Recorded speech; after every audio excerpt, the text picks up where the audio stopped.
Michael Figured, Conversations. All right. Hello, Renze. How are you? Hi, Michiel. I'm really good. Thank you for inviting me. Yeah. It's a pleasure. It's a pleasure. It's been so long since I've seen you, and actually, I want to kind of know an update on your life. So I'm very curious. Um, you're actually the first guest of this year on the podcast. So Thank you. That's a big honor for me. and it's also exciting for me because there's a lot of new setup happening. There's a new camera that's also recording me from the side, and hopefully some of the voice issues are also solved. So I Yeah. hope everything will come out correctly, although it's Maybe supposed to we be. can maybe we can clap so you can sing the Oh audio. yeah, yeah, that's a good idea. Maybe we should do it at the same time. Okay? Yeah, right. Hopefully, Three, it's good. two, Two, one. one. Okay, I almost, think we should almost. have that. I think that's as good as we are going to get it because since we are doing it over the internet. But awesome. Indeed, All yeah. right, this should be fine. All right, Renze. So actually, when I looked it up, so we actually studied the same thing. We studied communication at Artevelde Hogeschool in Ghent. Yes. Uh, and I noticed that on your profile it says strategic planner. I have no clue whatsoever what strategic planner is. So maybe if you could tell us a little bit more about yourself first and then what a strategic planner actually is. Okay, yeah.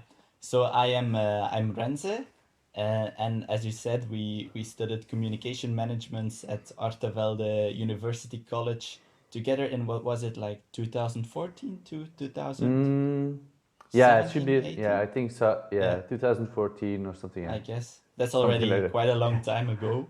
Yeah. Um, and actually, maybe I can start with why I chose communication management because actually, since I've been a child, this is maybe a fun anecdote. All right. I've never had a TV in my life actually. So when I was a kid at home, I didn't have a TV. Mostly my dad was he was very against the TV. He was like, no, it's not good. It's not. It doesn't bring anything to the family. So I actually grew up without television. The only times I got to watch TV was when I was with my grandparents or when I was with friends or with my nieces and nephews who had a television. That was the time when I could watch Nickelodeon, when I could watch Catnet, when I could watch Cartoon Network. And even though we didn't really have that TV, me and my brother, we were very easily it was so easy for us to pick in on all the shows and to remember the episodes we've already saw, the episodes that were new to us, and actually doing watching TV at my grandparents. That was when I actually found my passion for advertising. What's your favorite Um, show that you remember from when you were a child? I guess Avatar is my Avatar. favorite show. That Ah, was the and original oh, first season was now added on Netflix. Did you know? yeah, I saw already. I already watched everything. I've never watched the original Avatar before, so now I also started with the original because Legend of Korra, I think, is then a follow up Is on the original Avatar, and I yes. want to make sure that I get everything from the story. So I'm watching the first season now, or the first, I don't know what's it called, first Avatar, and after that I'll watch Korra. And For okay, me, that got it's you into advertising school, or what were you going to say? yeah. So watching TV, I had the opportunities to like see advertisements for actually the first times in my life. And what I found so intriguing was that I found these advertisements so boring sometimes and Mm-hmm. sometimes so fake, and I was like, I could do this way better. And not only watching kids networks like Nickelodeon, Catnet, but also like watching regular TV, like VRT, VTM, Vier, who are the Mm-hmm. channels in Belgium that are quite the popular ones. Mm-hmm. I saw like advertisements for big brands, with boring advertising, and I was like, oh my god, something needs to change, and it's gotta be me. so so that was actually where I found my passion for advertising. And What didn't you like um, about the advertisements that you saw then?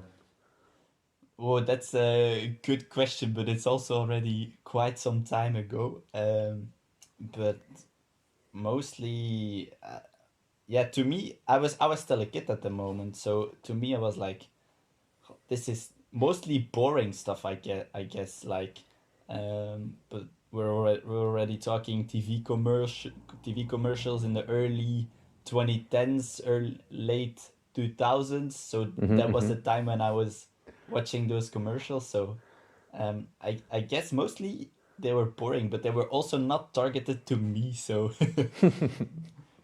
maybe I was not the one who had to have a big opinion on that. But that was where I discovered my passion for advertising, and that's why I eventually chose communication management to study, because I also had I think nursing as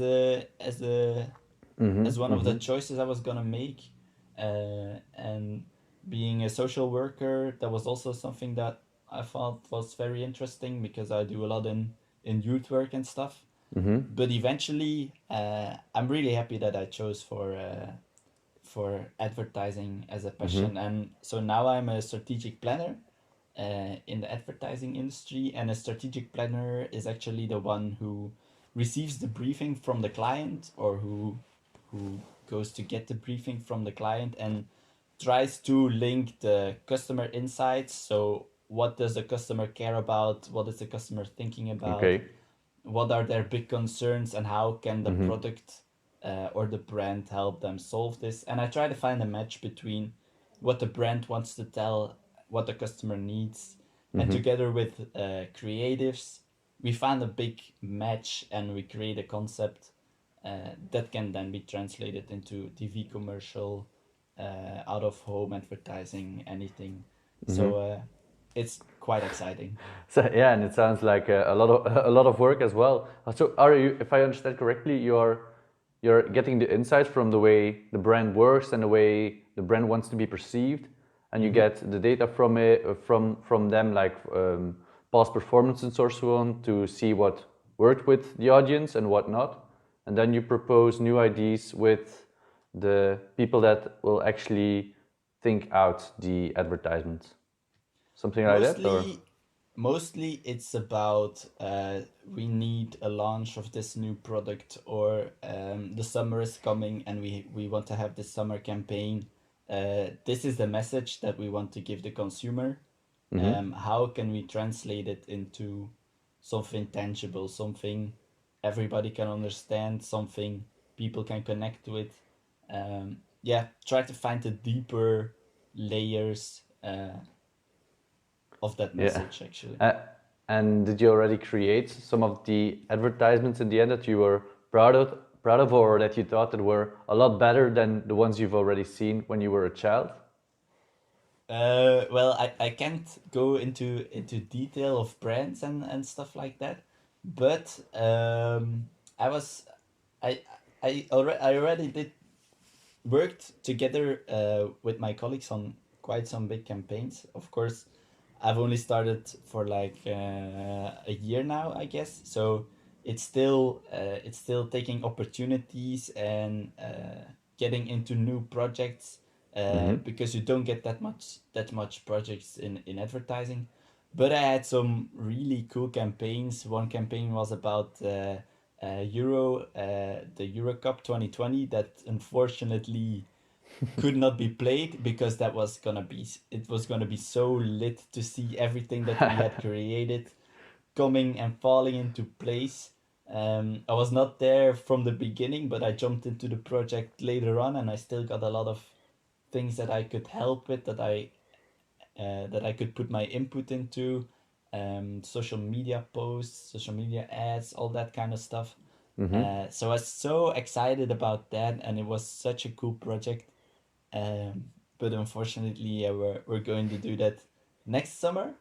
And also during COVID, we've created a platform for a brand, where we connected customers with each other, because due to COVID, nobody could see each other anymore. We were in Mm-hmm. lockdown, we weren't seeing each other. So we created that platform where youngsters could challenge each other and then could win amazing prizes.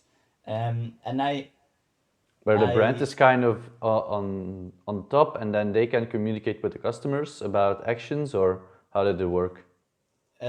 so it was an online platform where Mm-hmm. that we advertised, so youngsters could easily find the platform, and then they could challenge their friends.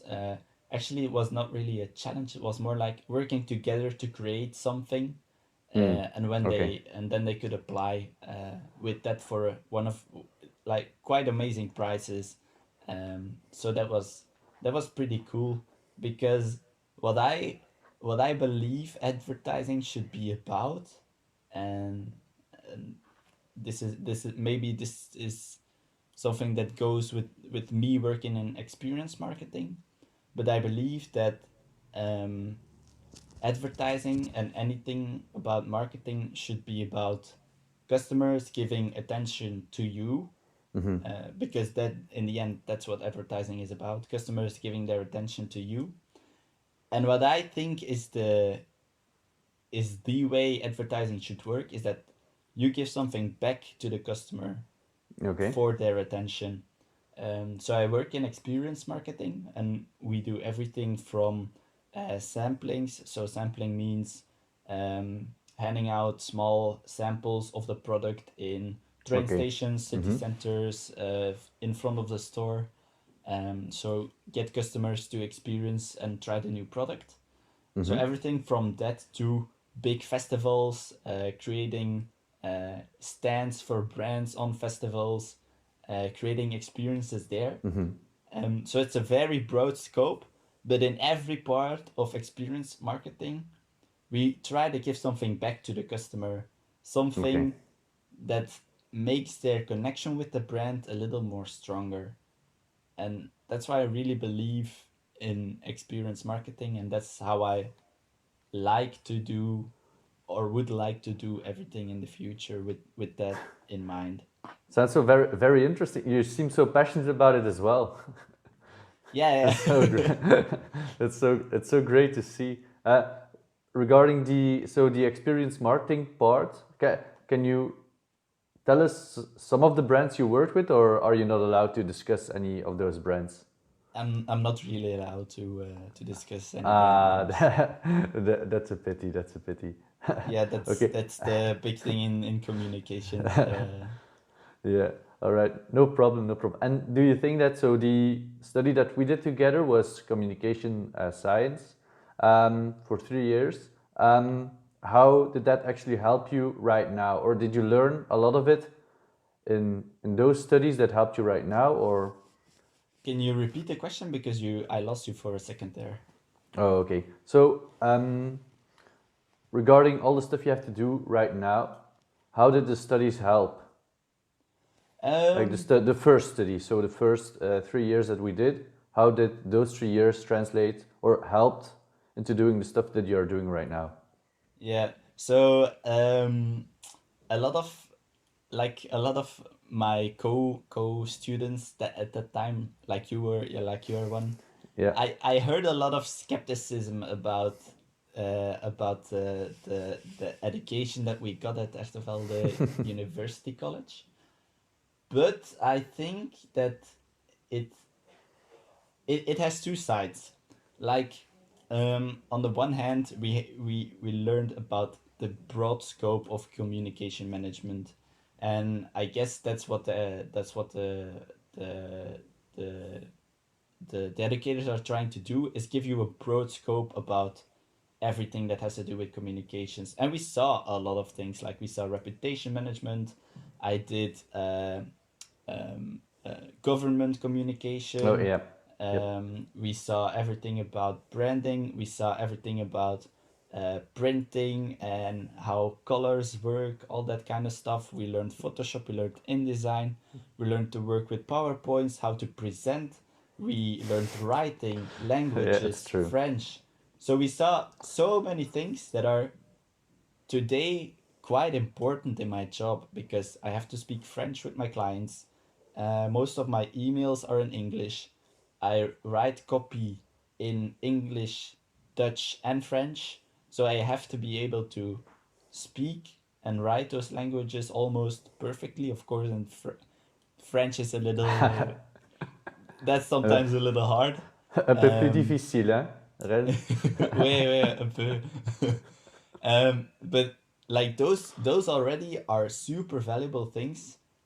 Like my writing before I went to Artevelde was it was the worst actually. Like I learned so much during those classes of Dutch. Mm-hmm. Um, so I think that's already so valuable. So we had like a very big scope, and we did some very cool projects. Like the last year of our education, we had this project that we had to work on in teams Yes. of 6 or 7 or so, where we had to crack a real case. Um, that was very interesting because Oh, it which was one did very you get? real. I had yeah, I don't know if I can say because that was confidential as well. even though even though we are 4 years in I, the future I guess already. it should be. I guess it should be fine at this point, right? We had the social housing project. Oh, okay, okay. And what did you Yeah. do? What did you do for them? It's already it's quite a long time ago, but we worked on gathering the community and creating more of a community feeling inside the social Mm-hmm. housing Mm-hmm. affiliates. Uh, Mm-hmm. so that's what we did. But to go back to your question, was it the valuable 3 years? I believe it was. I believe it. I really believe it was because we had such a broad scope, and it helped. It also helped you to find your way into the communication world because all of us knew nothing when we started, and I saw a lot of people going towards television and Mm-hmm. video editing. I saw people going towards branding and getting better at graphic design, choosing a path that way. Mm-hmm. And Mm-hmm. my path that I chose was really um, strategic work, strategic thinking, working with nudges. Mm-hmm. Um, but I also have like two big remarks on the education that we had, and that's the first one is um, everything about digital marketing was kept so on the surface. Like Yeah. I Yep. knew what SEO and SEA what it standed for. I knew it Yeah. was search engine optimization, search engine advertising, Yep. but we never saw anything about how we have to do Yeah, that. that's true. That's something I And also found. Like it was all very broad and very general, which of course allowed you to touch up on a lot of different subjects. But then, like the thing personally that I was most interested in, like the digital part, that was also very general. But I felt like at that point, the digital part of communication was already so prevalent that it would have been a lot better if they at least got into depth on that subject a little bit more, which they didn't do. But yeah, I like you think said, your positive Facebook and points Google were yeah. Go ahead, go ahead. Facebook and Google advertising should have been real courses and should have been that should have been the exams that we had to take. Yeah. True. A lot of the things that we studied were, I mean, we also got a lot of practical stuff to do, which I really liked. Like the practical things actually helped you to learn it and maintain your knowledge about it because some of the other courses or a lot of the other courses were very theoretical. And I mean, if you have to learn a list of abbreviations, for example, I'm just saying something, that's always something you can look up later. And the Mm-hmm. practical experience, in my opinion, was a lot more valuable than some of the more theoretical stuff that we saw. Yeah, yeah. I completely share your opinion because I followed this subject PR and Mm-hmm. press executive, where we had to do interviews and the the professor pretended to be a journalist, and we had to talk about a certain political subject. Was it for me, I guess? And that was so valuable because he was asking like the hard questions, and you had to answer with what you knew, but you couldn't say the things that you could not say, and you had to work your way around that. That was those were the things that were Was so it a valuable. project that we did together, or was it a different Yeah, one? it was a different one still, but I also had that experience with the project we did together. You did such a good job. Everybody in our team was so proud of you. I can still remember when you were standing there with this guy who was interviewing you, and you were like a real professional already doing the interview. It was so well done. Everybody was so proud of you. Thank you, thank you. Yeah, I thought about going further into press executive and PR communications, but eventually, I guess it's still something that I would like to get into later Hmm. on, maybe. But for now, I'll keep it with the strategy. But the second thing that I missed a little during our education was the scientific part. Like we've made so much things and we had so much things to do that we could easily make strategies. We were like, and now we're going to do this, and this, and this is together. This is our campaign that we're going to propose, or this is the way we're gonna take to communicate the message from our briefing towards our client. Um, but what I really missed there was we were making all these strategies, and mostly it was like Yep. a little Definitely. Yeah, yeah. a little gut feeling, and that's why I eventually I went to the university and studied communication Hmm. sciences, because I really had an urge and I had a need to know if everything that I was talking about, everything that I Hmm. was thinking about putting into strategy, if it really worked. And Hmm. that was where the university gave me a whole other look Do you on mean like the scientific reasons on why specific things do work and why other things don't? yeah, Because yeah, I think we exactly. got a little bit of psychology in the first year, maybe, but we didn't get a lot of it, right? And that's Yeah, actually something indeed. I'm interested in a lot right now. Is like the neuroscience behind Same. the campaigns, and so I'm reading a lot about it. And actually, the last guest last week, he was a neuroscientist, and I asked him so much questions. Very interesting guy. Yeah, I'm also like somebody who has a, a ton of interests in everything, like nudging, Yeah, PR, but yeah. also neuroscience has been one of the things that I really want to get into, because mostly it actually started at the university with a very passionate professor, and I think everything for everything starts with a very passionate professor. Yeah, I was going to say the same. Like, a very passionate professor can do so much for your life for the rest of your life. Actually, Indeed. they can have such a big influence. Sometimes they totally miss the opportunity, but you always remember that one professor that was so good, and that you have so many lessons from. Not even literally what they taught you, but also like the way, I mean, to behave or go around a problem or how to solve things. And yeah, I Yeah, mean, I'm going to give him a little shout out. It's Professor Dr. Patrick Vinke at the University of Ghent, who educated on consumer behavior and evolutionary psychology. And it's really during those classes of evolutionary psychology and learning how the brain works and learning about neuroscience that I really thought like this is so interesting, like super interesting. And I applied for a neuroscience internship, mm-hmm, but the most of the neuroscience companies are based in the Netherlands, or at least that's what I found at the moment when I was searching for an internship.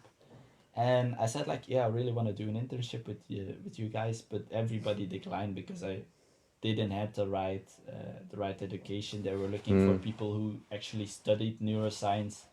Um, Yeah, yeah. That's also what I and found. Like because they have a specific even branch in psychology. So it's a specific branch in psychology for neuroscience. And I guess if you study communication science, then then it's probably just a smaller part of the neuroscientific things that you could learn, instead of the things that you would learn if you studied psychology and then majored in neuroscience, for example. So. yeah, so that's still something I would like to get into, but I have a feeling that with what I've currently studied, Mm-hmm.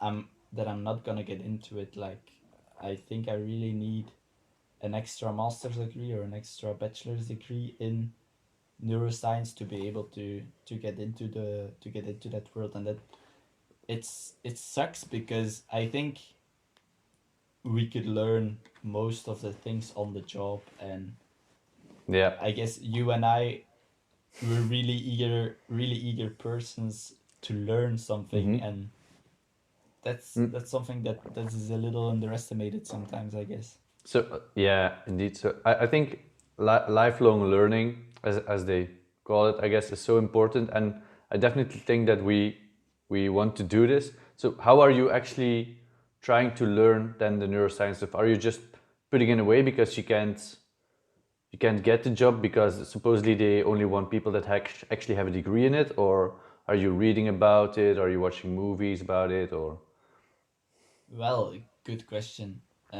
For the moment, actually, I've kind of um, put that dream in a box somewhere, and it's somewhere in the back of my head. Like, I really want to get into neuroscience. It's still something that I want to learn more about, that I want to get into, that I want to find a job in, because I also believe that it's the future. Once those techniques of uh, doing neuroscience on advertising become a little more cheap, Mm-hmm. then then we're winning.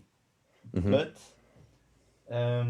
but I also see the reality of today, and the reality of today is that brands have X amount of euros to spend on their brand, on their product, and they want that X amount of euros to make them as much extra profits, as much Mm-hmm. extra sales as possible. And that's also what advertising is about. Every dollar you put into advertising has to return two or at least three. And I believe that neuroscience can really make a difference there, because you're making things that really work, that are proven to work. Um, but I think the step is a little big to spend Mm-hmm. 10,000 euros on testing and then reworking and then testing again Mm-hmm. to make the perfect ad. When you nowadays have a lot of professionals who are already in the job for a long time and who know the basics of what a good advertisement should be. They know instinctively how everything works instead of it being needed to prove it with neuroscientific data, for example. Yeah, like I work with creatives who have like more than 20 years of experience inside Mm-hmm.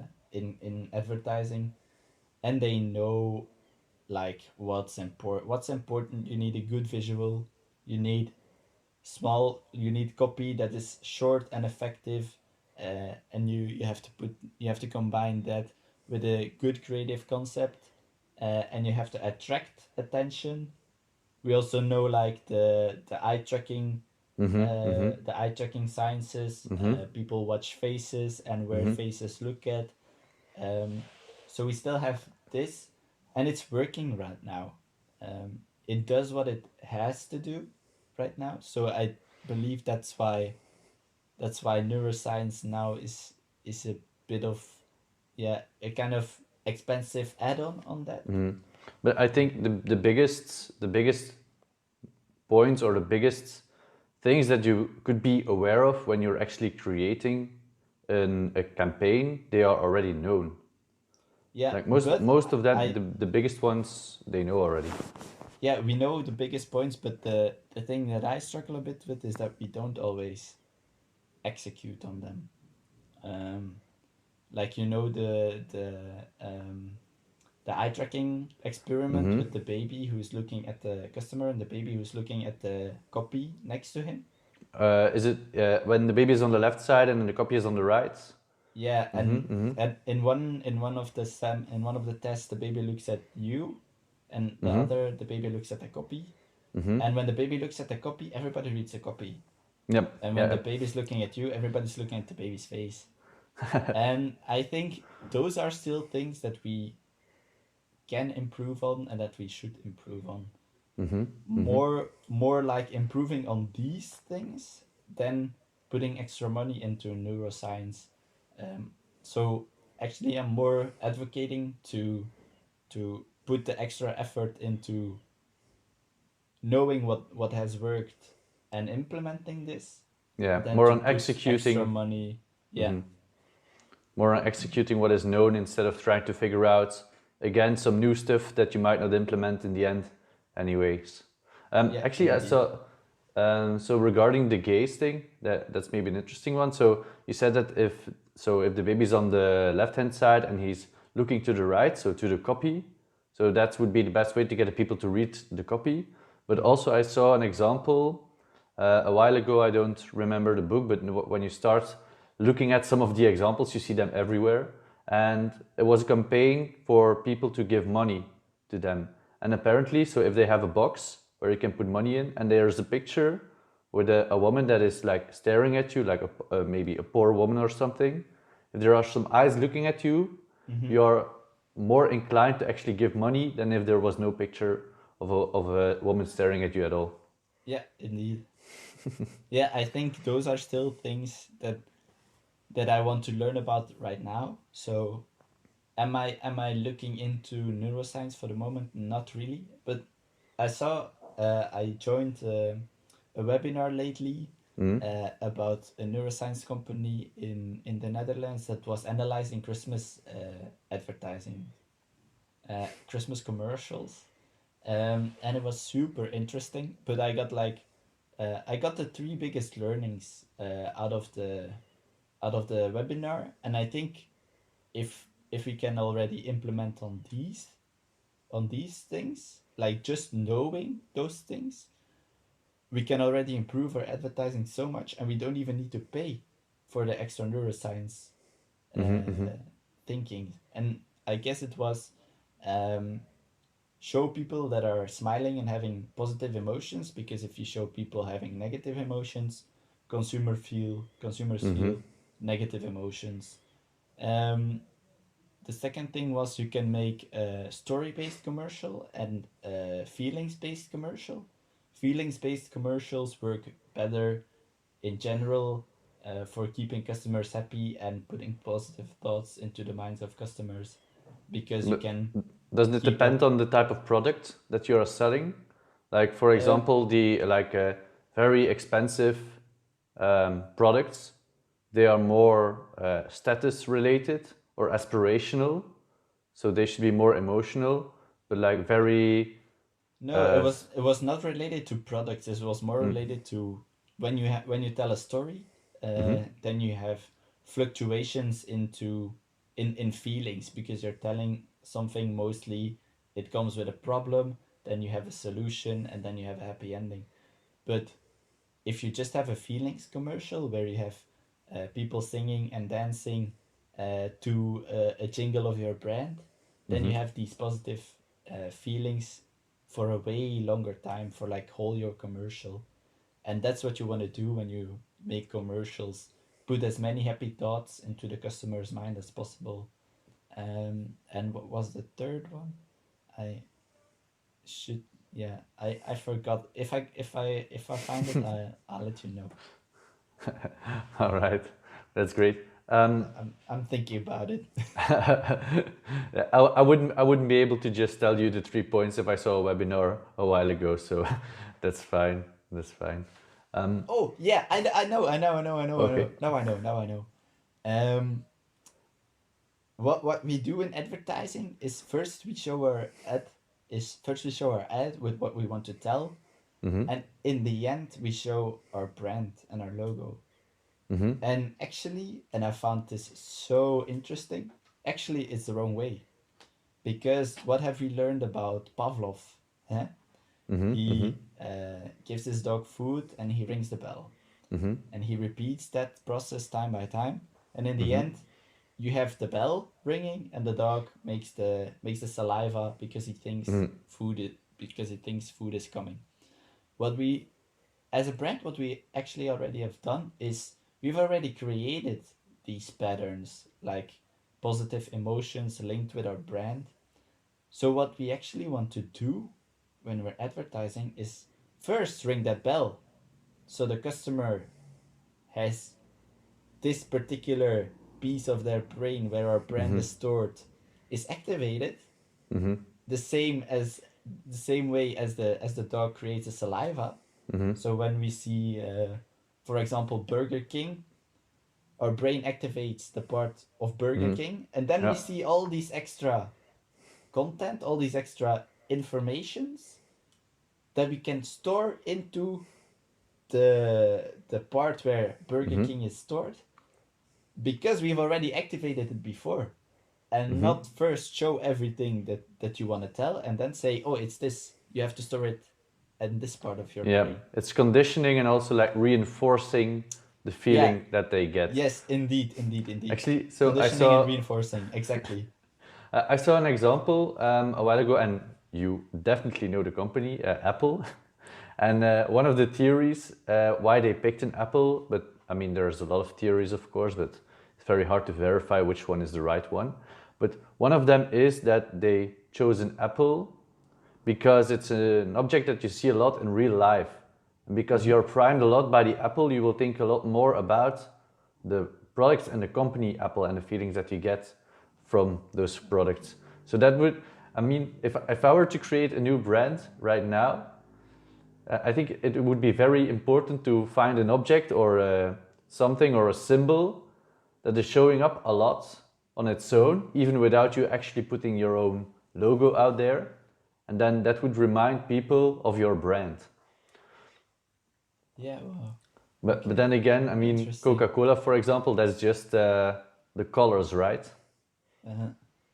So there's probably a lot of different ways to get your brand to be recognized even more. But I think Apple, there must be one. Apple and Coca-Cola must be the two strongest one on the planet, right? Yeah, I agree. I agree. I think I saw a picture of a banner like somewhere in Africa, I don't know where. I mean, it was very deserted, and even there was a poster of Coke. So even there, they knew what Coke was. So it's crazy. Yeah, I recently saw a post that said there are 8,000 servings of Coke every second Yeah, I mean, I think in America worldwide. it's still a unlimited refills, right? Yeah, but that's such a crazy number, like every second. So, bam. This is our 8,000, 8,000, Yeah, 8,000. it's crazy. And also they are still growing as a company. And I think most of the brands that you haven't even thought about, I mean, like Minute Maid would be not the best example, I think, but Minute Maid is also from Coca-Cola, or I think Chaudfontaine Mm-hmm. is also from Coca-Cola. So a And lot they're of the brands putting that you don't even think about, they are from one and the same company. They're so big. Yeah, and they're putting a lot of effort into acquiring um, these new products that are really vegan based or Mm-hmm. really sustainability based, like Audace and Honesty, um, are their new brand assets that they want to new products that they want to promote, but also other brands are really looking into this with Yula, the energy drink, um, that is linked to the Amazon forest and sustainability, Mm-hmm. Be Better Water. So there's so many things happening. Is veganism something you are doing right now, or? Well, have you seen Gamechangers on Netflix, the documentary? Yes, I've seen. It's about the professional athletes that are Yeah. vegan, right? Yeah. Yeah. Okay. Well, I saw that during the first lockdown, I guess, or a little bit before, and I was completely baffled, like in with the documentary. I was like, oh my god, is this really true that we are poisoning our bodies and our blood with by eating meat every day? Because the thing that has stayed with me the most is, um, they give these football players these different menus. One gets chicken, very organic chicken. One gets beef, also like very organic beef, very organically cultivated, and the other just gets a vegan dish with only vegetables, and so no animal-based products. And the blood of the two players that got the beef and the chicken is so, what's the word? It's Troubled, maybe. unclear. Yeah, Yeah. it's so unclear. While the blood of the other one, who only got the vegetables, was clear as can be. And I was like, wow, this is what we do to our blood Yeah. every day by eating animal-based products. But I So certainly believe that eating less meat is a good idea, and also like for certain periods of time, I've also tried to be a vegetarian or to be vegan, or at least I try to eat less meat. But I'm not convinced that eating no meat is. I mean, the point of my story is that it depends on the individual which diet works for you or which one doesn't. I mean, if you feel better when you eat meat, then why not eat it, right? If you're not, so actually, I think you need about, what is it? What, 200 grams of meat a day, or maybe even less, I think. But a lot of people are eating 300 grams or more. So that could be the first thing we could actually change. But it's not like eating meat is the worst for you. I mean, if you do it in proportion, then it's fine. It's just that people eat too much of it. yeah, but what I found the most baffling about the documentary was all the positive things that a plant-based diet have on our bodies, like the athletes who are recovering so much faster, the cycling lady who was like 40 years old, and she was killing all of her training partners who were 20 years younger than her. Um, I found it so interesting, that actually after I saw the documentary, I decided to try to go vegan, and that was quite the experience, because I went to the store, um, Yeah. and I was like, okay, I'm going to try to eat vegan, so I'm going to get as much vegetables as possible. I was already getting a little bit into trying to eat less meat, and I didn't need meat every time, so I thought, how big can the step be to go from a vegetarian, Yeah, but vegetarian is if I know alright, but vegan vegetarian. is very hard, right? Yeah, but then I went like, okay, I want to create a pasta, for example. And okay, cheese, no, I can't buy a regular cheese, I need vegan cheese. I'm quite a fan of mayonnaise, so I was like, oh, okay, no, no mayonnaise. Luckily, you have vegan mayonnaise. But when you came to the lunch, that's where it got difficult for me. Like, what can I put on my bread, on my sandwich? That's actually also tasty, because to me, food is quite a big thing in my life. I like to have lunch. Yeah. I like to have a big breakfast. I like to eat good, but that's where I completely lost it. I For the once tried. cheese part, I think do you know halloumi? Yeah, I think that's a vegan alternative to cheese. yeah. I tried some vegan cheeses and some vegan meats from the Oh yeah. store, but it was so synthetic to me. It didn't taste good. So that's I when mean, if you're I. actually looking for the same taste as a regular burger, then I guess we'll never Mhm. achieve that with just a regular plant-based burger. But maybe in the near future, if we don't need to kill the animals, they are working on some kind of synthetic meat that is derived from Mhm. animal proteins or animal cells, or I don't know exactly how they do it. But I mean, then people could still eat meat without ruining the planet in the meantime. So that would be ideal, I guess. Yeah, to me actually, I know eating less meat is better for the planet and we don't harm animals.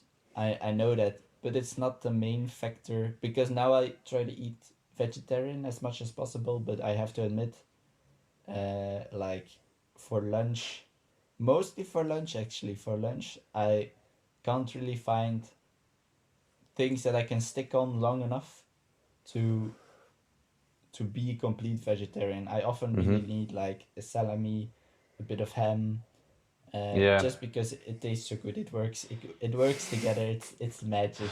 yeah, Meat but is magic. It tastes so good. But the things that make you feel full are the proteins and the fats in your dinner, so or in your lunch. But if you don't have any proteins or fats, then it's very hard to feel filled after a meal.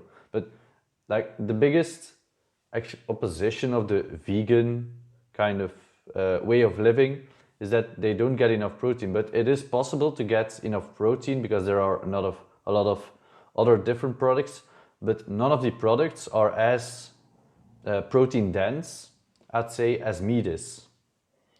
I'm actually not really that worried about numbers of proteins, vitamins, and egg whites and all of that stuff. That's actually the least of my worries because I think if you have a good variation, that is okay. But what I was trying to say is, what's the main motivator for me to eat uh, or to eat more vegetarian and to eat as little meat as possible?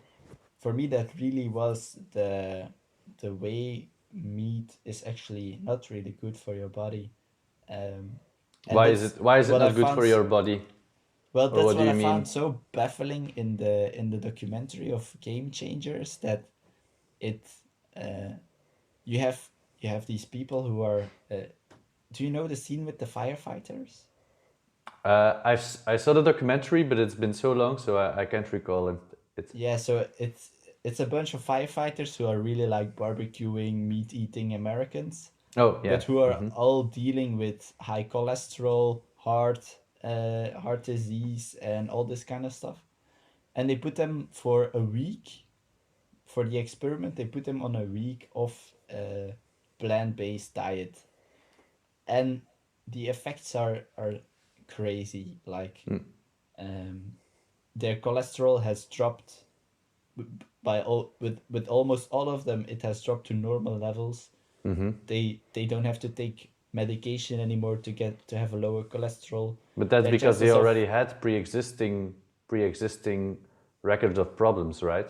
I mean, if you just take a regular person that doesn't have any health issues at all, and you strip away that's the difference I would like to see. I'm not advocating against or for veganism because I mean I try to also reduce my intake, of course, because I believe it's better. But I'm just saying that if you already take somebody who's sick and then take away something that can make it even worse, like Mhm. over consuming meat, then I mean it's only logical that the result is a person with with less medical problems, right? Yeah, true. But I also think like um,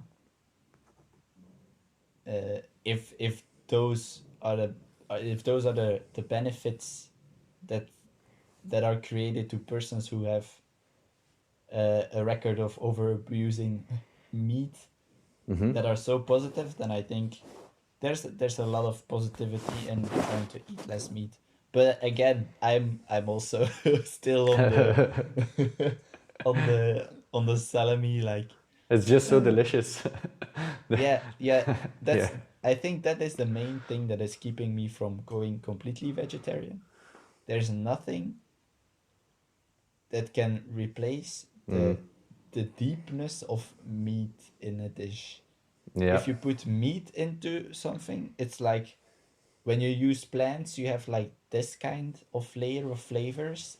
It's Mm-hmm. mostly surfacing, and when you add meat, it's like bam, you get like a whole new dimension of flavors that are so strong. And I guess it's also our brains.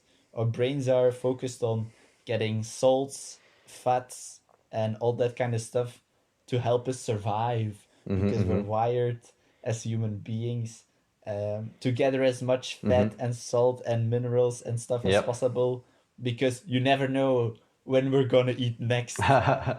Yep. But Yeah. now in the world we live in today, we have we have food at our availability Yeah. any time of the day. That's true. So, We don't need but to our worry brains about are a tiger eating our arm or something like that. So it's not yeah, really an indeed. issue anymore.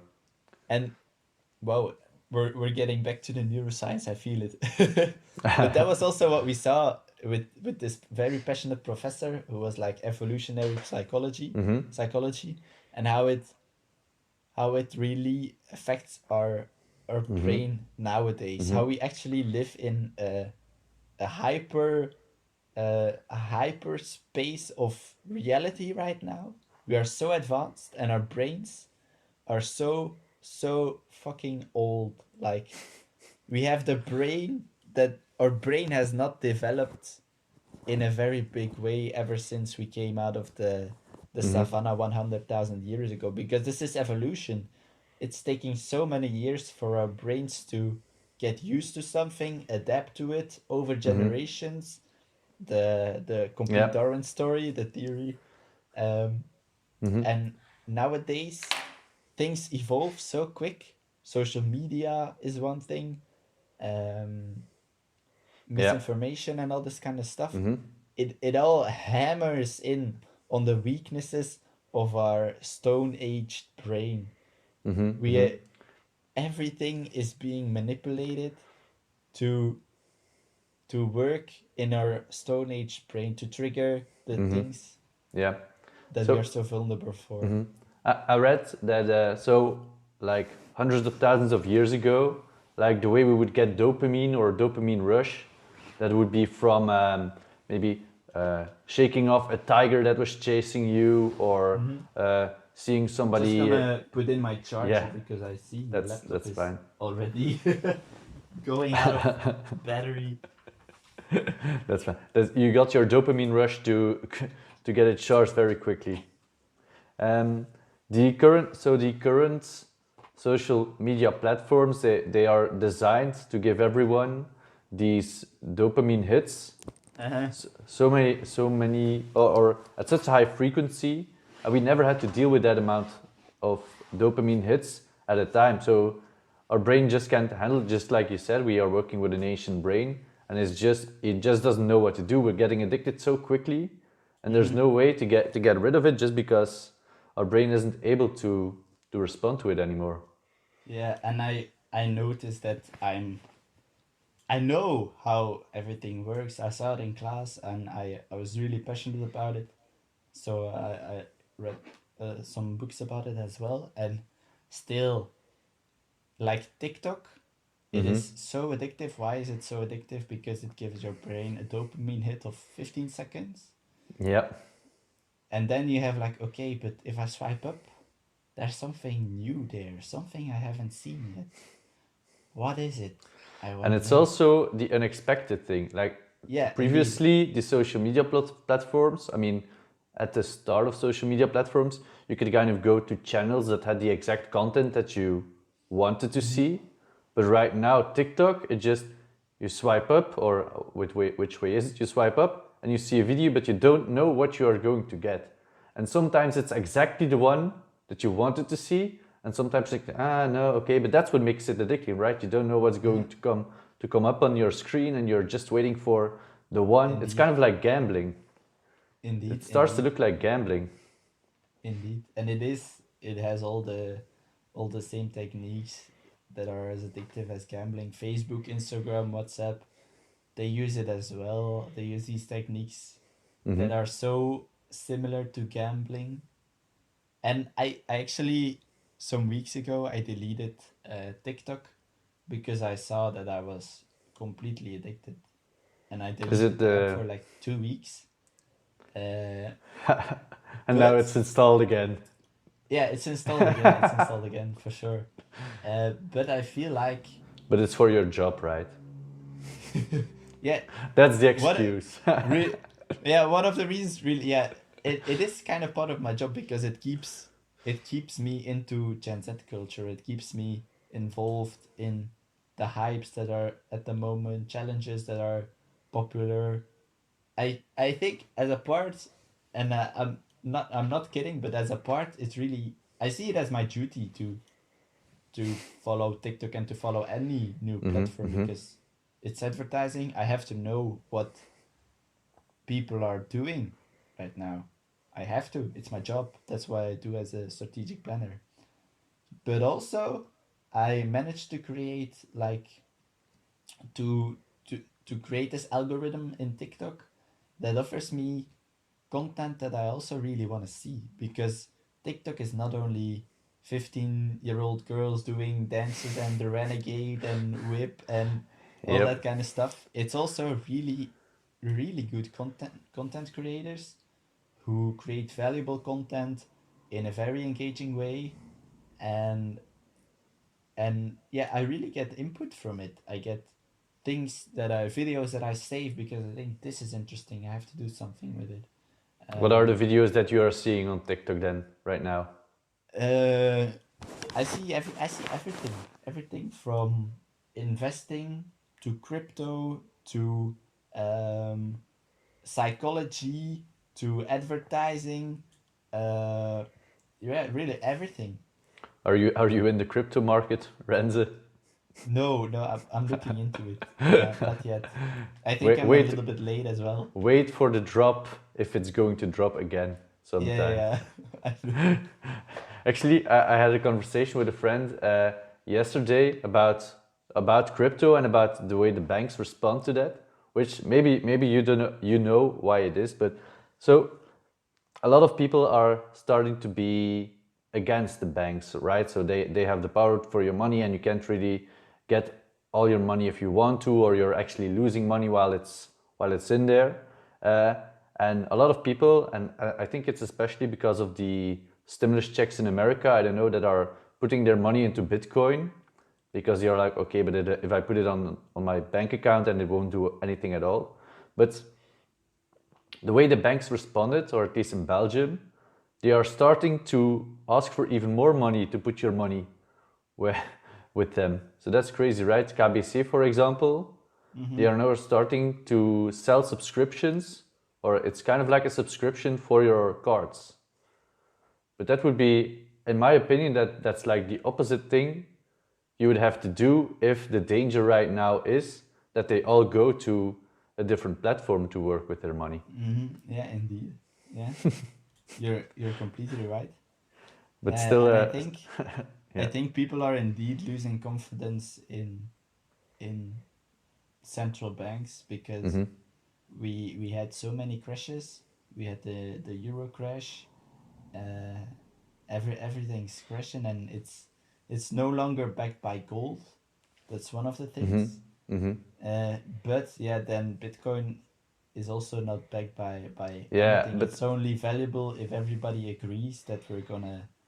It's like everybody. It's like in the Stone Ages. Everybody was like, "Bam! Well, I have this piece of golden-looking thing, and I made an encryption into it with my face. Now this is worth this much amount." And yeah, everyone's yeah, okay, yeah. okay. It's only the power of the people. If the people believe that the money has a certain amount of value, then it has that amount of value. But like the biggest opposition right now against Bitcoin is like, oh, but it's not real. It doesn't have any value because it's not real. But that's the entire concept of money on its own. It's just that's like the concept above it. Like you have money on its own, and then you have like paper money or digital money on one side, and then Bitcoin as a separate category, and they are all just based on belief that it is worth something. So I don't believe that that is the right opposition to make against Bitcoin right now, No, or indeed. any cryptocurrency for that matter.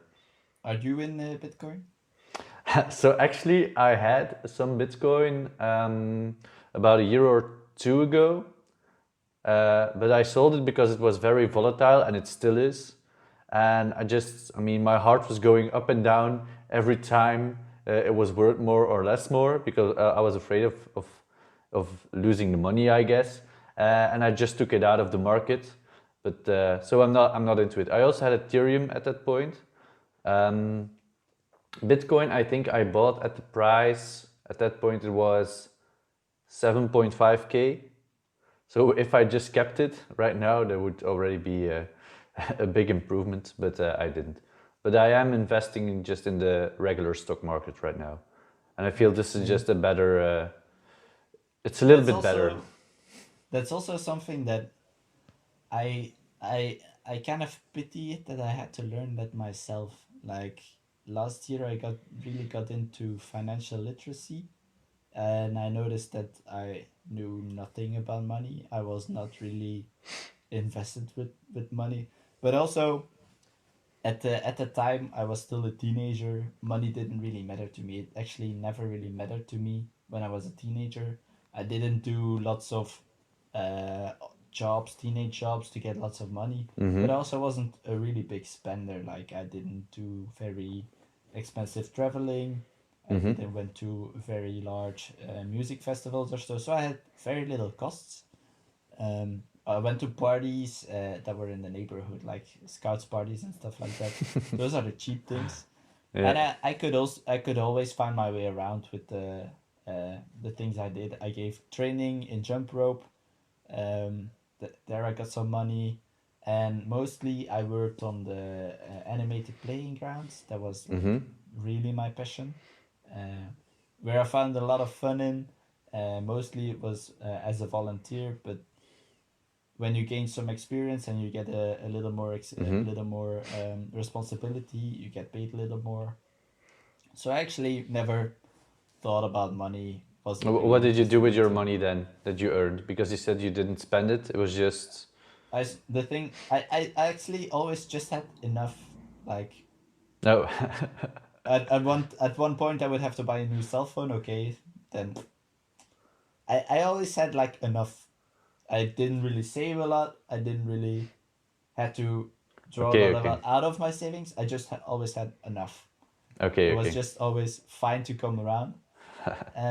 But then like I always said when I'm going to go working, I'm gonna start learning more about money Yep. and what I can do with my money. And I started last year when the lockdown came, and ever since it has been such a difference for me. I mean, if you Like started investing in March, a lot of the stock market was just down. So if you invested at that point, I mean, at this point, it should be up quite a bit, right? yeah, I'm up quite a bit, yeah. Uh, but I still feel like there's so much to learn and uh so much still to experience. But it's such valuable information to Yeah. know what's going around and what you can do with your money It's and a pity that they don't teach you that from the ages from 12 until 18, for example. You never have that kind of information, or they might mention it once, but not anything practical. Well, Mhm. if we knew by the age of 18, for example, how the stock market worked, or how the financial system kind of worked, we could have started already investing at that point. If we did some kind of holiday job and put just some money aside into an account on that end, and it would have been such a big advantage at our age right now. Mhm. But yeah, you only learn about all that stuff if you do a specific course after you're 18, or if you just look it up yourself. And yeah. Indeed, I don't know. Did you get some financial literacy from your parents? Because I really Well, believe that it's a parent's job to do that, but I mean, in my my family parents, that wasn't the case. my parents were very big on the saving part. So actually, every time I got money from a holiday job, they were like, "Oh, but put aside some money. It's better." And at that age, you kind of just listen to your parents. So you just, I mean, you're like, okay, okay, I'll put aside half of what I made into my bank account. So that's the thing on the financial side that I learned from then, and I'm still very grateful because I'm a big saver right now as well, and it's also pretty easy in this in this period to save a lot of money, of course. But on the investing parts, I never got any information. I do have an Same. uncle that is kind of investing, but he never. I mean, I was a small kid, so he didn't really talk about the stock market with me, and also I wouldn't really. Maybe at that age, I wouldn't have been interested anyways. Yeah. Also, I saw it in like economics in the classes economics that I had, but I never I knew how it worked, but I never knew like how can I get into it? How what do I need? That was also Mm-hmm. something that I had to experience that I had to find out on myself.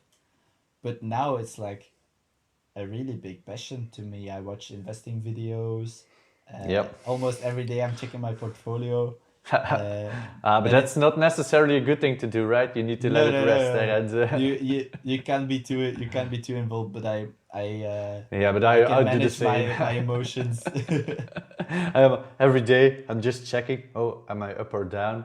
But I think that's just something you do in the beginning. As long as you don't act on it Indeed, impulsively, indeed. then it's fine. I think. Yeah, that's the key. But I'm not really going to. Yeah, that's also part of financial literacy, of course. Not responding in an emotional way, just Yep. keeping your course. But it's fulfilling to see Yep. if it's up for a day, but then also when you're down for a day, it's also like, oh damn. Don't forget don't forget everything that goes up must come down. Yeah, I do have some of them that I bought. Like I have mostly ETFs, but I do have some individual stocks. But the one that were recommended to me, they are doing badly, and the ones that I pick myself are doing great, probably by accident.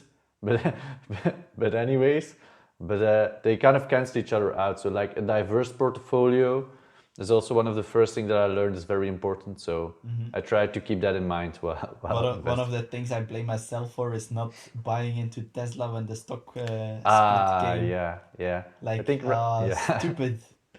Yeah, at that point, I think I just started learning about it. So I was like, okay, let's set up an account to start dealing in the stock market, and I wasn't sure if I should put money in it because I think at that point was it after the split, it was 60 euros or something for a stock, or It was how much? 400. Oh, 400 already. Okay, but 400 would have been fine. But now it's at I don't know. It's at 800 or something. I don't know. Mm-hmm. But yeah, but there's a lot of stock that's cheaper. I mean, individually cheaper. Mm-hmm. That also raises quite a bit. As So indeed, Tesla is that's just what a we kind have of to get a cool into. one to have, I guess. We have to find the next Teslas because we don't have the money to pay the current ones. I found a company, an electric company that And I it's bought some called stock of, Neo. and it's called New, and it's at this point it's still doing great, but who knows? Probably on Monday there will Say be a no, no. correction. They had. I'm also invested in Neo, and they had a launch. Yeah, They're working together with yesterday. Nvidia, Yep. so it's looking good for us. I mean, yeah, it's looking good at this point, but it has been since, I mean, it's been rising so fast that I think on Monday probably there will be some kind of correction. But if we just keep on to the ones I we have, it should be fine. I think over the long run, at least. I'm really afraid of a stock market correction in this year. I believe there's coming another drop, but this is we're talking a lot about financial literacy. It's About not a. Is this okay? sure. We just talk about whatever comes our way, right? I mean, Okay. just to be clear, and I mean, I'm speaking for myself, but I'm not a professional at all. So I'm just, I'm not a professional advisor, so we don't know anything. We didn't. yeah, Don't listen to us, please. But I don't mean, sue us. Don't sue us. yeah, but I didn't know you were into this kind of stuff. Yeah. Yeah, I try to keep it a little under the radar as well Do you know a while lot I'm of other talking about. people that are starting to get interested in it, or? I'm mostly trying to convince my siblings to get into it because they're still young, and knowing what I know now, if I had invested when I was 18, I would Yeah. already have made quite some profits nowadays. So I mostly I want to learn them about, because as I said, I feel like it's the responsibility of a parent to teach your kid about money, and that's something that's not really happening in my But they can family. just teach you what they I'm not know, right? Yeah, I'm not necessarily blaming my parents that they didn't taught me, because they don't they haven't really learned it themselves. They were also really into saving, and I guess that's something that's really linked to that generation, the saving things. Um, but now I really want to share the knowledge that I have with my siblings, because I want them to have financial literacy in the Yeah. future. I'm trying to do the same for my brother, but he's not interested in investing at all. But still, like what's it called? Pension, savings account for your pension, I guess it's called. And his job kind of puts a little bit of the monthly money already away. But I talked to him like, okay, but do you know that you can also like fill it up, right? So you get to the first bracket. Oh yeah, I'll have to look into that. But he's like not enthusiastic about it at all. And I'm like, the sooner you start, the better, because the money that you put in right now will be so much more valuable than the money you put in over a few years. And also, he still lives at home. So like if he would already start putting uh, some money in every month into some kind of very broad ETF, he would be so many times more ahead of where I am at this age. But he's But just not interested. So it will be very hard to convince him, I think. yeah, I also feel like a lot of people aren't really into it, and I don't really want to push it. That's why I also keep it a little, yeah, under the radar. I'm not really very open about it, because I know a lot of people aren't really interested in it, and I don't want to put the energy in convincing them. That's not my job, really. uh, like it would take a lot of energy and a lot of skepticism to Mm. go through, because I also had this skepticism at some point, and that's some things you have to, yeah, those are things that you have to read yourself, for that you have to find out yourself. um that's why I guess that's why I'm keeping it under the radar. Still, it's interesting to find people that are also into it, because it's fun. It's fun to talk about what they are doing in that area at any point. I'm also like I'm subscribed to a few, or I don't know if it's called subscribed, but on Facebook there are these groups, and I'm into some of those groups and I'm following them. And today I found that there was also a friend of mine that was also in that group that I didn't know he was. So yeah, it's an interesting topic. Always I'm welcome to just share the Facebook groups. yeah, I will send them to you afterwards. The only thing I'm sad about is that I just started doing I just started doing it December last year. So yeah, that's But just a bit of a pity bit. it's good that we already get into it right now, because we still Mm-hmm. have. I know we're a little late. Like, we could have started 6 years ago, but it's good that we've started today, and not in 2 years, or not in 15 years, for Mm-hmm. example. We still have a lot to learn. We have a lot of time. We still have to become 75, so we still have like 50 years to play around. Yeah, and now we just need to keep doing it until we are 55 or 65, and then we'll be rich. Well, Indeed. hopefully, that's the idea, I guess. I mean, the Indeed. biggest thing is for me is not getting rich, but just being able to give everyone I love what I want to give them. Like if for Indeed. example, they want to go to Walibi or some kind of more expensive kind of event, then I can just say, okay, sure, no problem, Yeah. let's go there. It's And also my goal yeah, to, because money became a thing that was on my mind a lot, and not having enough money was certainly something I was afraid of. And now I know that I'm on the right path to be able to, that I will be able to have enough money yeah, available at every time. and then you can also teach your children. Yeah, indeed. So, That's also that's also why I'm into personal development right now. Like I'm doing a course about life coaching. what's Not it necessarily. called? What's it called? So it's a Udemy class about life coaching. I can find it if you want to. It's called Life Coaching Certification Course, and it's quite interesting. And I'm mostly doing it because now I'm still 24, and I want to figure out my own life. I want to understand more about life coaching, coaching yourself, because um, I almost got into a life coaching program. To coach But yourself? yeah, to be coached. Oh, okay, okay. So to have someone coach me, because I believe that there was a lot of value in it, but it was quite expensive, so I didn't do it. So then I thought, okay, why don't I just teach myself?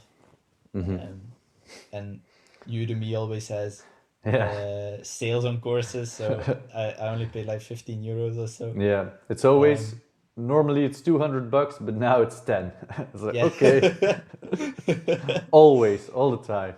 And I also want to learn this right now so that in the future I can help people around me with the stuff I know. So Are you mostly learning from videos right now, or do you have other sources too?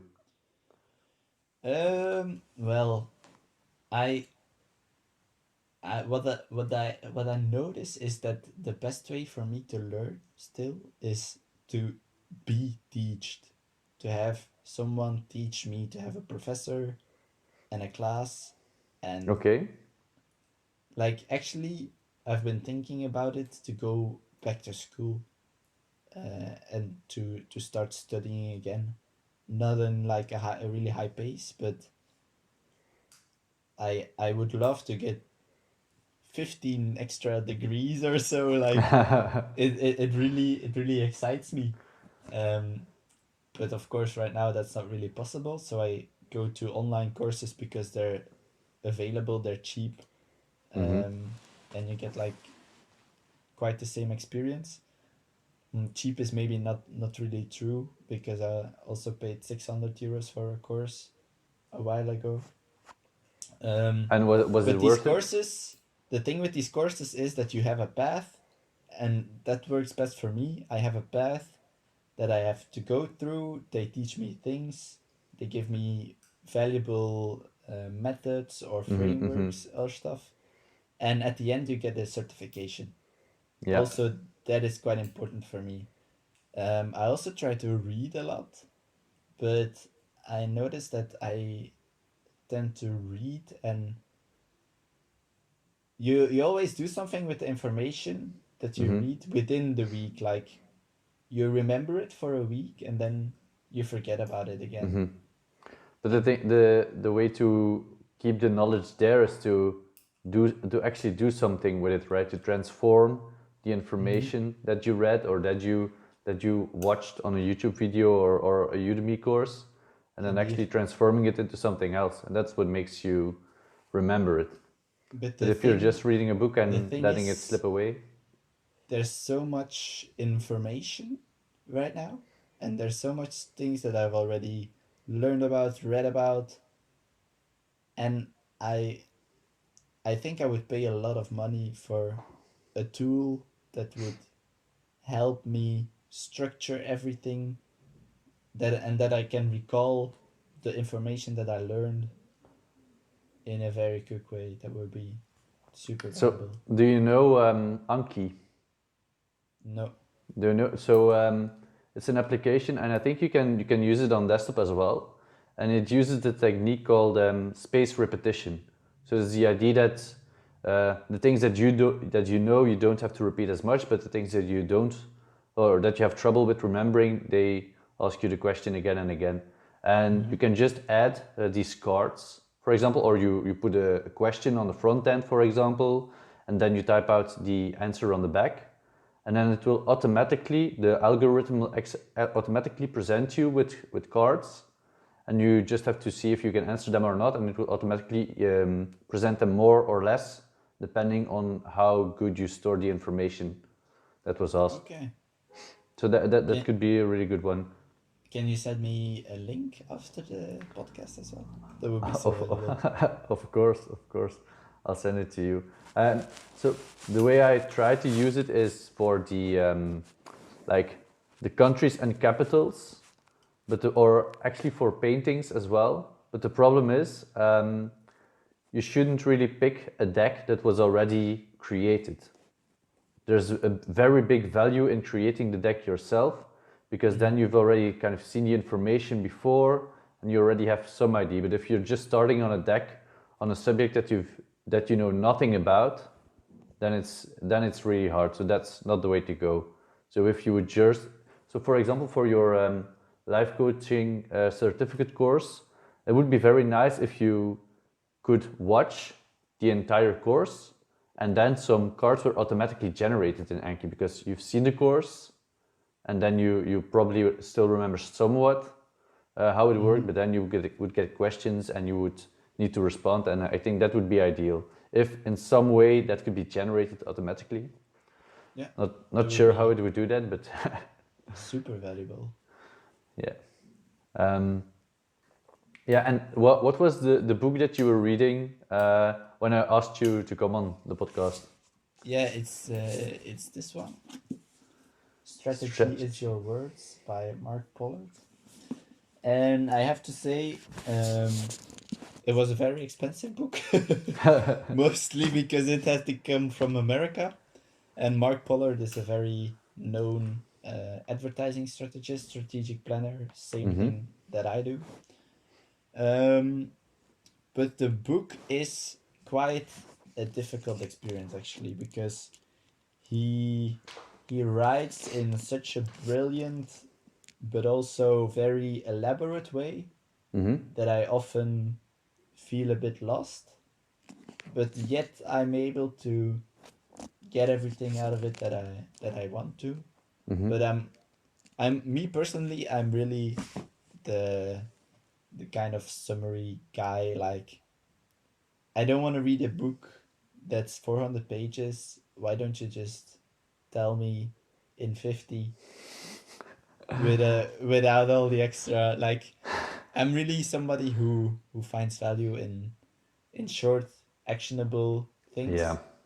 And that's you don't why want to read the stories behind because a lot of writers, when they have a book of 400 pages, like 75% of it is just like personal anecdotes or stories, and then the key points are discussed on the page. And then the point that you want to get out of it. Yeah, but I find it really helps you to remember that as well, because then you have some kind of story to remember, and then the point that followed after that. So that's probably why it still works. But I've tried to do it with other books as well, to just read the summary, but then the information doesn't stick as easily, or you need to actually spend some time to actively try to learn the summary, which I mean. Well, but I had a conversation lately on LinkedIn with Dirk Masboms, I guess is his name. Um, and he said like there's so much wrong with the way we think we have to read books. We think we have to read one book by one, and we have to read the whole book before we go to the other one. But actually, it's okay to have 5 books laying around, and one day you read this one, the other day you read the other. It's okay also to skip subjects, to skip headlines in the books, to skip certain parts, because it's the job of the writer to keep you involved. And if you're having a tough time going through a boring part of the book, just skip to the next interesting part, because we have this idea that I've read the whole book, now I know everything. But we forget so much. So it's So, do you know the saying, you become the average of the 5 people you spend most time with? So actually, I read this quote a while ago, but regarding books. So your knowledge becomes the knowledge from the average of the 5 books you read, or just the books that you read. So it's not necessarily that it's not necessary that you need to actually be able to recollect everything you read, but after a while, because I mean you've probably read some other self-help books as well, there are always some concepts that come back all the time. And after a while, it's also kind of reinforced learning, right? These concepts come back again and again. And at some point, you just will be able to recollect them by yourself. So it's not necessarily, I mean, it's not to be expected that you can recall a whole book after you just read it, right? So, what is the book that you would like to, that if I would ask you like one book you want to promote, which one would it be? a book I would want to promote. I'm just going to tell you about the book that I'm reading right now. So it's Parasitic Minds by Gad Saad, I think he's called. He was on Joe Rogan podcasts, I don't know. And he was talking about the way his whole point was about the nature versus nurture part. So whether we are actually born as a blank slate or not, it can be formed into anything at all, which of course isn't the case. And in his book, he's kind of laying out the things that if you are being politically correct, you can't say, but actually from a biological standpoint, there just are some differences between, for example, man and woman, or between older people and younger people, whatever, that are just there, and that for some reason people in 2020 are just ignoring that there are differences like that. And he's kind of laying them out also with the studies where he found the information, and it's a very interesting read. I'm reading it on my ebook right now, although I'm more a fan of the physical books. Me too, because I like to take my marker. I never read without a marker actually. I always have a marker or a pen with the to underline things that I find valuable, and I like to add post-its and stuff. I'm hesitant to use a marker. Sometimes I'm doing it with a pencil, because maybe I should just use a marker, because I'm not going to sell those that I am marking in anyways. But No, indeed, yeah, it's like this is my book, and if I always think like it's a source of information that I want to get into. It's not I'm not gonna read it only once in my lifetime, and when I read it again, I want to go back to the things that are very valuable. Yeah, definitely. And the one that I would recommend, which so when I was a student, like when I was 16 or 17, for example, history wasn't my strongest suit. But I was always interested in the stories and so on, but I was never good at the tests that follow after that. And I think last year I went to St. Petersburg in Russia, and that really got me interested into Russian history. And that's why I read Gulag Archipelago, which is about the kind of the concentration camps, but in Russia under Stalin. And it's a very interesting read. It's a bit hard, but it's a part of history that I feel is skipped in our education in Belgium, or isn't really touched upon. While he made a lot of more, he killed a lot of more people than Hitler actually did. And the read, it's a very interesting read, and it also helps you kind of to shape your view of human nature, right? Like what people are able to do once they are driven into such tight corners. And yeah, no, that's a really good one. But I have so many books to read. I buy more books than I can read. So, Same, same. so And there's always I'm a not next one on the list. Always. I'm not that big of a reader actually. I never was Mm-hmm. as a child when we got to go to the library for school. Like it was you we had to go. It was like Wednesday morning, I guess. Everybody went to the library as the class, and you got to pick 3 or 4 books. And then the week after that again. And I always grabbed like the informational books. And I was never into reading fiction. Mm-hmm. I was like strips and information books. And also today, I I think you will rarely, I guess, in the last 6 years, never see me reading a fictional book. If I want to see fiction, I will watch the TV show or I will watch a movie about it. But for me, reading is kind of a job. It's it's something hard for me to do, and that's why I only read nonfiction, and that's also why I buy more books than I can read, um, because I'm so interested in everything.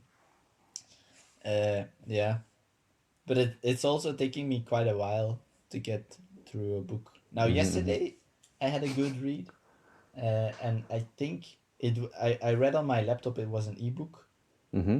and I guess maybe that works even better for me than uh, It's easier for than you to real read life on a books. screen than in a book. I believe so because I can put the letters really big, and I could read Yeah. way faster in that way. Yeah, it Ah, sounds really strange. silly, but I don't know. I don't know. but I prefer either the physical or ebook. I'm not. I can't really read on the screen for some reason. I just get distracted more easily. oh no, I was very focused to my own amazement. I mean, whatever works, right? That's Indeed, indeed, indeed. yeah. Yeah. But as you can see, like I have a lot of. Those are not all my books. I have so much book lying around. Is there somebody coming in? Ah, ik spreek. Yeah, somebody's coming in. Just a second.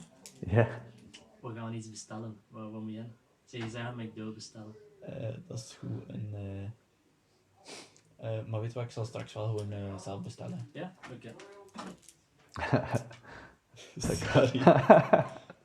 I mean, that's what happens. That's really you're living with your parents or No, I'm living with a roommate Oh, okay. in Ghent. Okay. Oh, where do you live? I also live in Ghent. Don't give your exact address. This is going to end up on the internet, you know. Oh yeah, shit. Maybe I should deep that part out. Please. Otherwise, you'll get stalkers. That's not really what we want out of this podcast. No. So, actually, so the thing I ask all of my guests, well, you're the third one, but I ask all my guests if they have a question either for me or a question that they want to ask themselves. So I'm kind of curious what you can come up with, and yeah.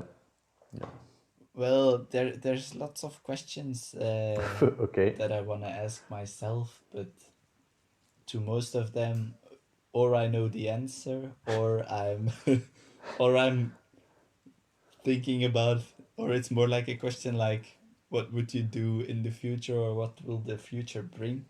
Mm-hmm. So I think I would like to ask a question to you, and that's what makes your life fulfilled? When do you feel fulfilled in life? Oof, that's a very hard philosophical question, right? Mhm. So I read the book The Meaning for Life by, I think it's Viktor Frankl, and I'm Is writing it down this book. the book about the prison? He was a prisoner in the Yeah, concentration camps, yeah. and how you find purpose even though Mm-hmm. everything seems lost. Yeah. So he kind of took us through the story where he's looking for what makes people survive the harshest situations, and in the end of the book he's like, okay, what makes people survive is not really that they have a purpose, although that could be one of the reasons, but more that you are looking for a purpose.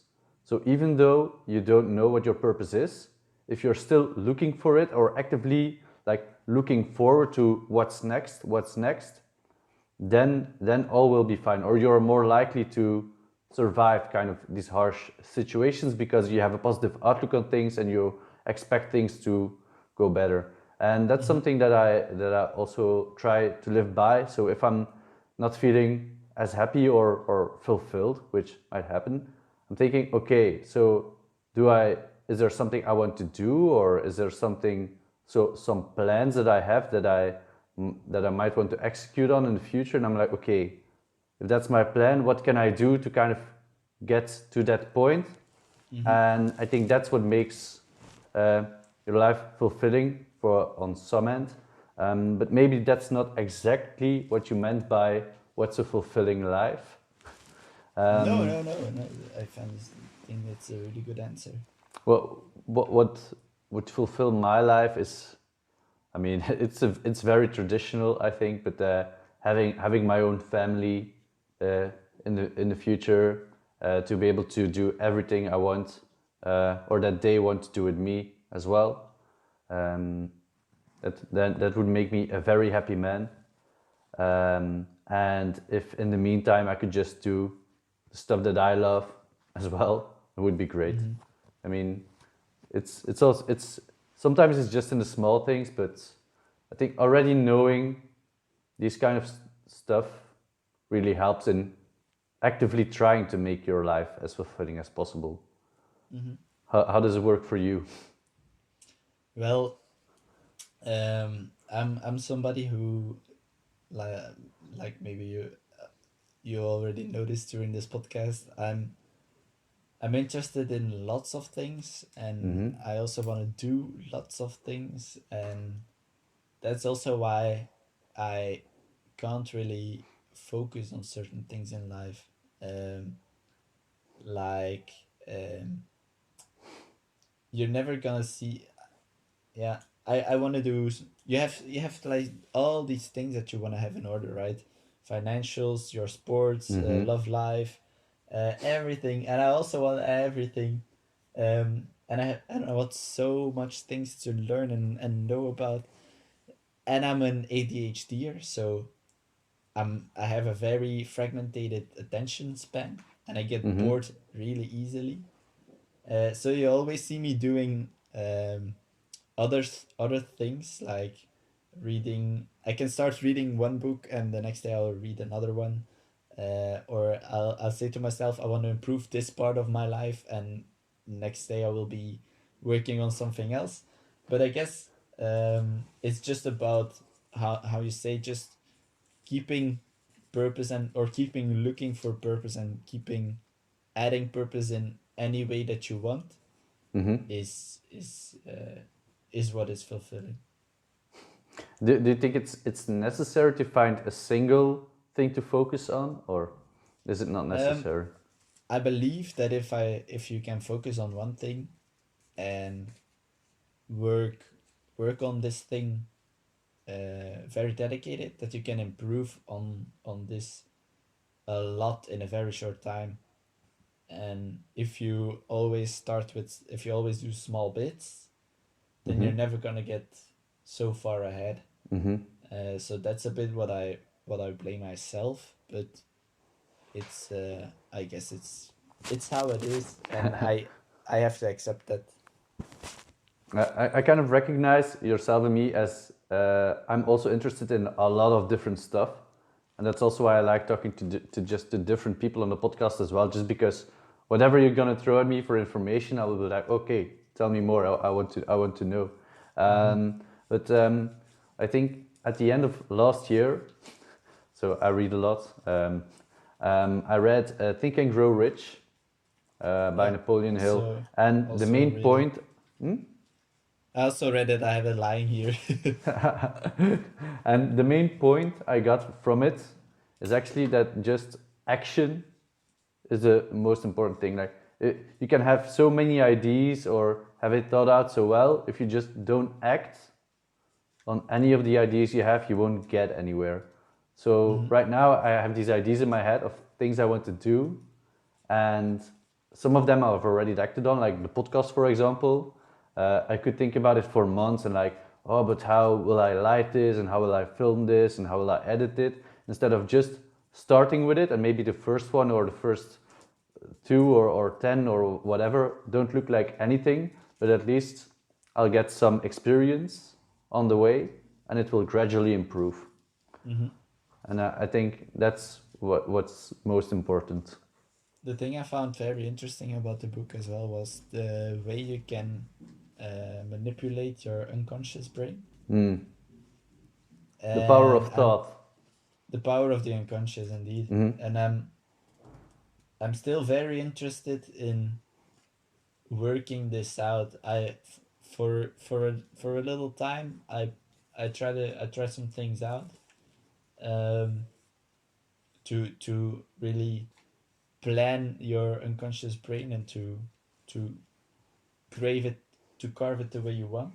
But then I lost it again a bit, but I believe that there's so much power in this also because I had the classes about neuromarketing, neuroscience, and I know how much of our thinking is unconscious and how much of our behavior and so much we're doing is unconscious, and I think there's so much value in exploring that. I think that's consciousness. kind of the next focus. I believe that the next focus for humanity should be to work on the way we think and the way we can influence just our general well-being just by Thinking. making sure we have a healthy brain, and thinking positive and being positive helps so much in keeping you healthy without any of the other stuff that you might need to get to that point. And I really hope that starting from this point on, we will start to focus on it a lot more, because I believe there's great power in doing so. Yeah, And totally Think and Grow Rich was a great book for that. It wasn't really the book that I expected it to be for some reason. No, same. I think it's more than I thought it was going to be about money, but it's about so much more. Yeah, it's I mean, some of the things you want to achieve by applying the techniques that they mention in the book, or the concepts that they mention in the book, is to achieve like a financially good life, but it can be applied to anything in your life. That's what really struck me. It's like, just make sure you get a healthy brain and you think positively and you act, and that will already put you ahead of so many other people that are just thinking about it and not doing anything with it. So yeah, great one. Do you have a favorite book that you want to recommend?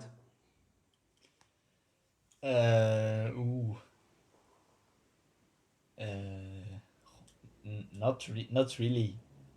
Just because I'm so easily bored, Yeah. I'm always like, new information is better than existing information. All right, got it. Yeah, all right, Renze, this was I had so many like different questions, but this conversation was quite natural. I didn't actually use a lot of the actually written down questions that I had prepared. Yeah, we still have to talk about Lemonade Agency. Maybe you can come on for a second time sometime, right? With all the pleasure. And I still have the question prepared, so I can still use the same ones the next time. So that's great. All right. Indeed, yeah, but with a lot of pleasure. Renz, it was very nice talking to you. And I hope we will be able to grab a beer sometime in real life as well. That would be so great. And we'll talk again later. Thank you for joining the podcast. I'm very glad you did Thank you for it. inviting me. All right. Talk to you later. Bye. Ciao.